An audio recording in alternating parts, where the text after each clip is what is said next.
പിടിച്ച് നിങ്ങൾ ഇങ്ങനെ തുടങ്ങിയാൽ എങ്ങനാന്നും പറ. എനിക്ക് സഹിക്കുന്നതിനൊക്കെ ഒരു പരിധി ഉണ്ട് കേട്ടോ. പിള്ളേരെ ഫീസ് കൊടുക്കണം, വീടിന്റെ വാടക കൊടുക്കണം. ഞാൻ ഈ കൊണ്ടുവന്ന നക്കാപ്പിച്ച പൈസ കൊണ്ട് എന്താ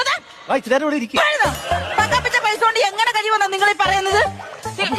വല്ലപാട് ഞാൻ ഇറങ്ങിപ്പോയി, എല്ലാം കൂടെ വലിച്ചെറിഞ്ഞ് കൊണ്ടുപോയിട്ട് ഞാൻ പോവും ഞാൻ കേട്ടോ. മനസ്സിലായി. നീ വേറെ കല്യാണം കഴിച്ച് സുഖമായിട്ട് ജീവിക്കാനുള്ള സെറ്റപ്പല്ലേ? ഈ കണ്ണാണം കണിച്ചാനോ? ഒരെണ്ണം കണിച്ച പാടെ എനിക്കറിയാം. ഇനി എനിക്ക് കല്യാണമേ വേണ്ട.